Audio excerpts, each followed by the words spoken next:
Good day to everyone. As we move forward, we will now explore the design principles that ensure the success of structured systems design. So itong mga principle na ito ang nagsiserve as fundamental guidelines ensuring na yung resulting systems are well structured, maintainable, and aligned with the analysis model. So I am Marie Shaira Wong and I will be presenting the design principles in structured systems design. So these are the objectives of my report. So the first principle states that the design process should not suffer from tunnel vision. So in this, system designers must not narrow their focus solely sa pag-achieve ng kanilang end goal. Instead, they should explore alternative approaches, katulad ng pag-consider sa iba't ibang perspectives, the available resources, and the fundamental design concepts. So this principle emphasize the importance of a holistic view, allowing the designers to make informed decisions that will result to a well-rounded and comprehensive system solutions. So this principle encourage us to think outside the box and explore different options when designing a structured system. So for example, you and your friends want to build a treehouse. And instead of merely focusing on the end result, you try to explore different designs, different materials, and some safety consideration. So, by taking a holistic approach, you create a treehouse na hindi lang nami-meet yung inyong vision, but also ensures stability, safety, and enjoyment. So, to elaborate further, let's take another example. Imagine you're given the freedom to choose a project para sa inyong school assignment. So you already have multiple ideas in mind, such as you may create a website, a mobile app, or a video game. So by considering the requirements, the available resources, and the design concepts for each of these ideas, you can make an informed decision about which approach to pursue. So this principle help guide the designers to explore first the various or the wide alternatives before settling on the best solution. So next, the second principle naman emphasizes the need for traceability between the design and the analysis models. So, this ensures na yung design process ay aligned doon sa in-identify na requirements and goals ng system. So, by establishing this traceability, we can effectively track how each design element satisfies the specific requirements. So, for example ulit, doon sa pag-build ng treehouse, before starting, you create first a detailed plan na nag-outline doon sa lahat ng requirements and features na gusto mong i-incorporate doon sa treehouse. So, as you begin the construction, you refer back to the plan to ensure that each requirement is being met. So, in this case, itong principle of traceability helps you maintain or helps maintain the alignment between the analysis model and the design model, which would help you create a well-structured system. So, as another example, let's say you are planning a birthday party. So, to make sure you have everything you need, you create a checklist that includes the items that you will need, like the balloons, the cakes, and yung mga palaro, yung mga kakailanganin na gamit dun sa palaro. And as you design the party, you refer back to your checklist to ensure that each requirement is fulfilled. So, ganun din sa system design. We trace each design element back to the analysis model to ensure that nothing is overlooked. So, the third principle naman highlights the importance of not reinventing the wheel during the design process. So this means we should avoid wasting time and effort sa pag-create ng mga elements na nag-exist naman na.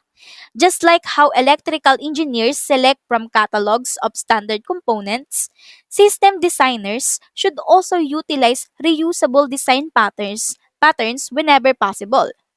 So for instance, in our day-to-day life, we often come across some repetitive tasks, like when we're baking cookies. we don't reinvent the recipe every time, di ba? We may add some modifications that would appeal more to our taste, but mostly we use a proven and tested recipe and just adapt it to our needs. So another example, imagine you're following a recipe to prepare a meal. So the recipe acts as a design pattern that will guide you through the cooking process. So dito, instead of inventing entirely new cooking techniques, we can just rely on the proven and tested methods. So ganun din sa systems design. We can save time and effort by reusing pre-existing design patterns and components. So this principle teaches us the value of efficiency and leveraging the pre-existing solutions.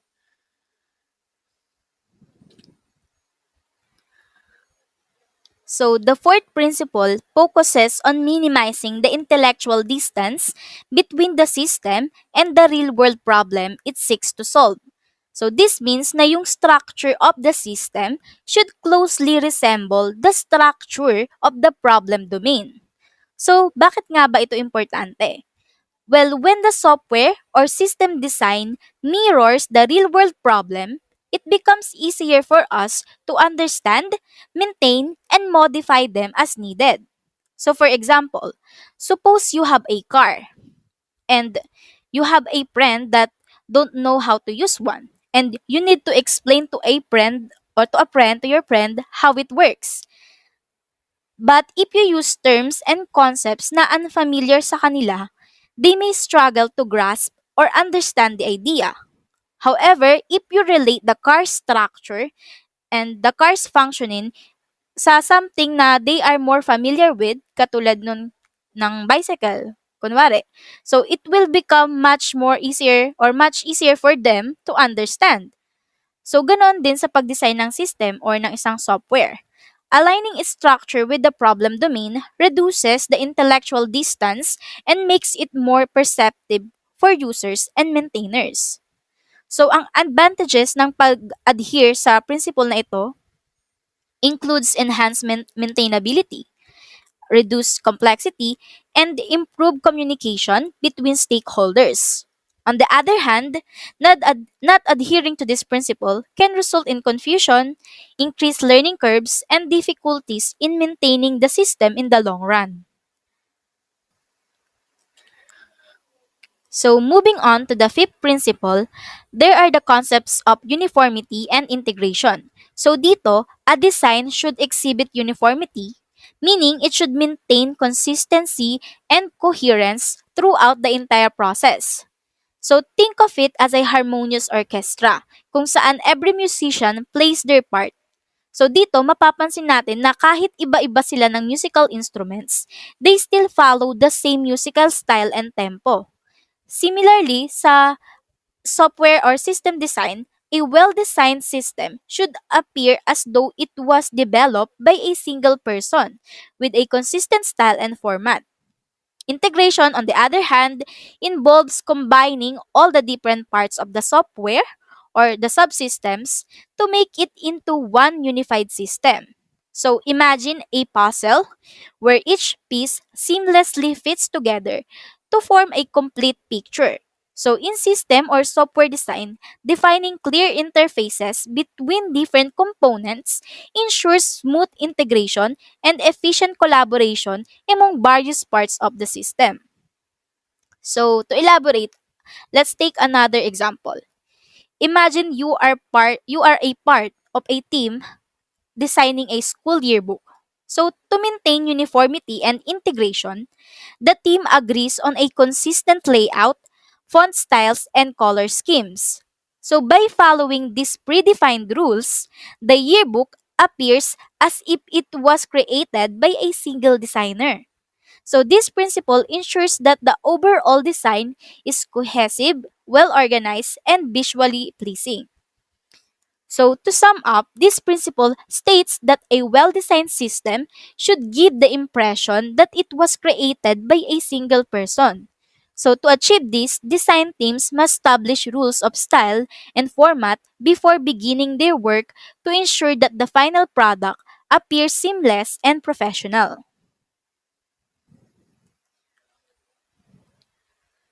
So next, the sixth principle highlights the importance of designing systems or software to accommodate change.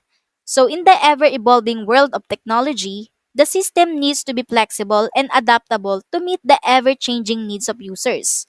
So, designing with a change in mind enables the system to gracefully adjust and incorporate new features or modifications without disrupting its overall functionality. So for example, meron kang favorite pair ng rubber shoes na lagi mong sinusuot. And one day, you realize na yung shoelaces mo ay ano na, sira na or lumang-luma na at kailangan na talagang palitan.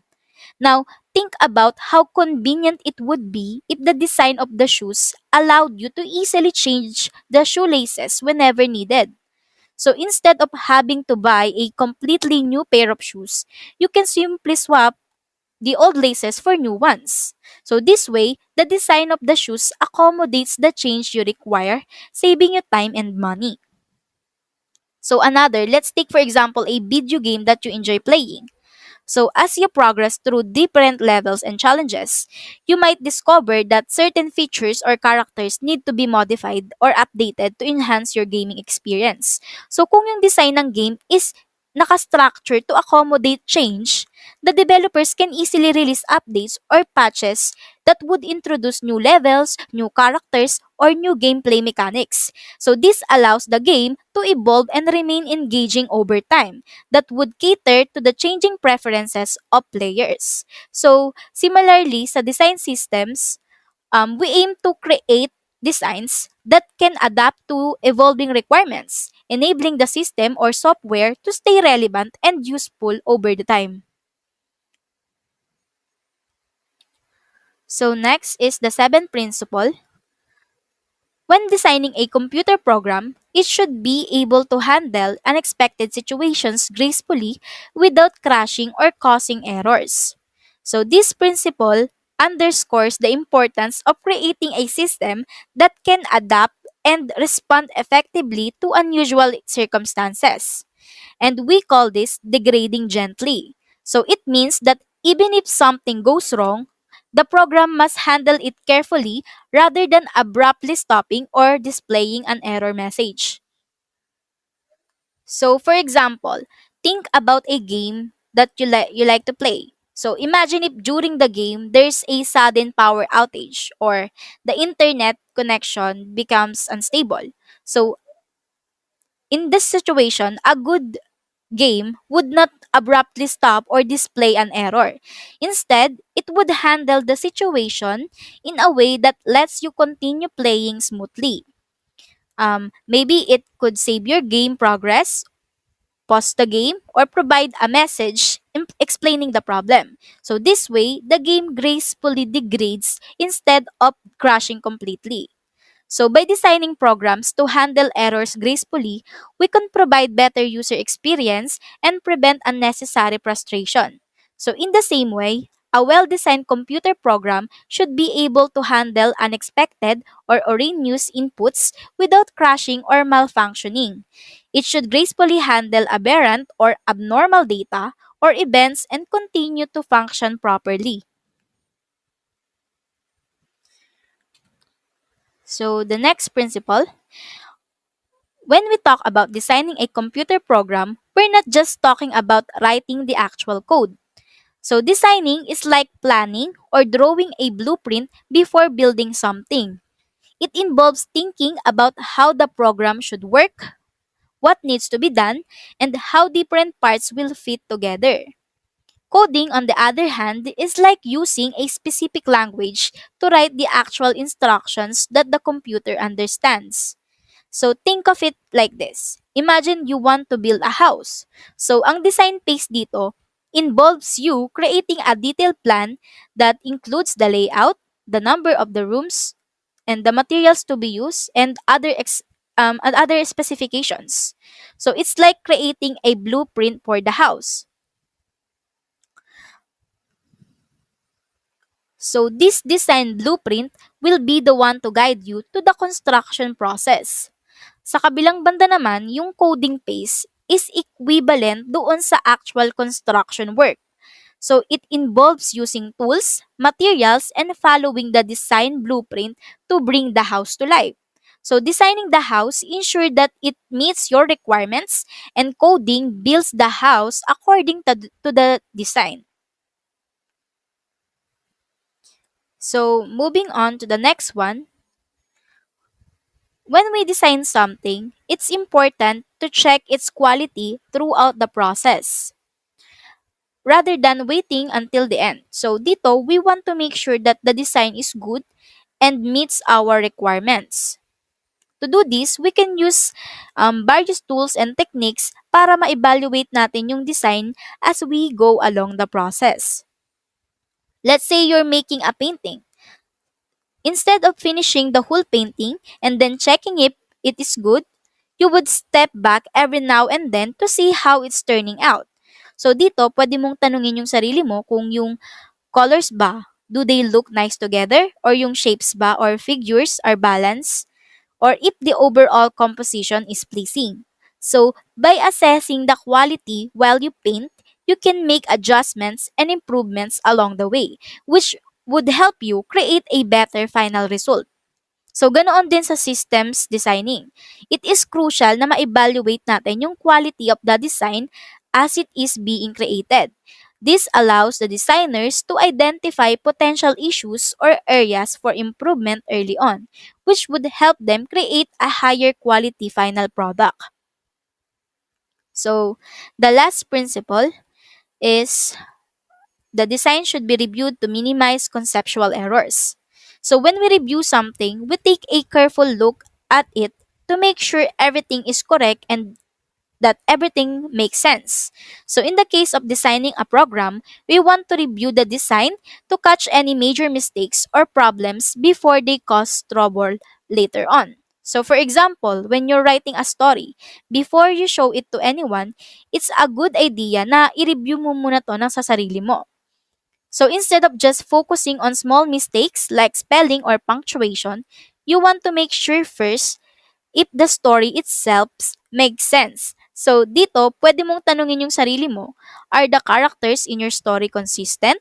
Or does the plot have any flaws or confusing parts? By reviewing the story for these major issues first, you can make it stronger and more enjoyable para pag pinabasa mo sa readers mo ay maayos yung overall yung pag-construction mo ng yung story. So, ganun din sa system or software designing.